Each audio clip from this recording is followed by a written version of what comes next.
heard this guy, Stephen Dunn, a poet. He gave a talk on his work and he said this funny thing. He said, you know, subject matter is an excuse to do something interesting. That just cleared the deck for me so well in 2004 that you realize that subject matter can stand in for something else. It can stand in for itself, or it can do both, you know. And I just felt I wanted to talk about the figure and human experience, but I didn't want to talk about it through the figure. So I used the architecture and furniture forms as surrogate figures. Chair heights and table heights and door frames, they all reference the body in absence. And I just love the idea of trying to make how do you extend the internal sense of yourself to a surface, you know? You understand the skeleton, then the muscles, then the skin. Because the outside is a reference to the inside. Getting a moment of a human interiority, that's what I was trying to get at. Like just presence of mind expressed through the body. All sculptures are objects, but not all objects are sculptures. So sculpture is a definite act by someone to express an idea through materials. You know? I discovered that when I moved away from subject matter as chairs and benches and doorways, you know, when I let the material become the subject matter, and that meant my knots, I like knots, you know. Grain, I realized I could use grain to draw with, because the natural grain. And the way I cut the wood, so certain cuts give me certain grain patterns. And then when I put them together, I can draw through space with them. I think materials are autonomous, you know, they have their own rights, you know. You know, I make objects so that they reference themselves, they work in their own space.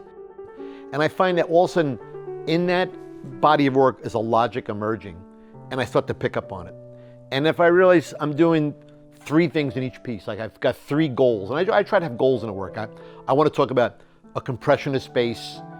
So when I'm working, I usually set up 2 or 3 dynamics, and then when I get them all reconciled, like they're working compositionally, and to me, composition is about balance and stasis.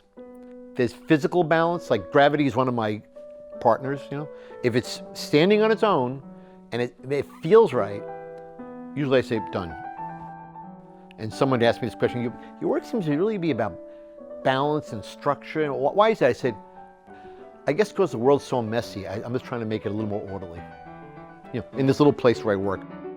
I think like purely formal work is work that will only build on the aspects of formalism, you know, and we know from teaching, you know, the elements and principles of design, right? So I think I'm still trying to echo the figure and perceptual experience and how we express ourselves in the world, you know.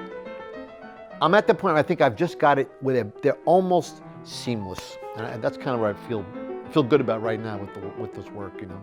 That is very strongly formal, but I still have my notions about the figure and human space. I remember distinctly when in a film class, the teacher talked about form and content. It's the first time I heard it that I understood it.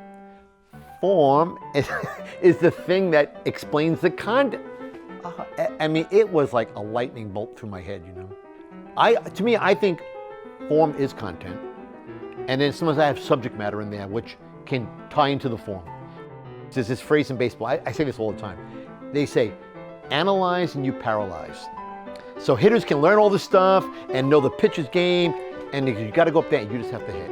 And now I just go in the studio and I make.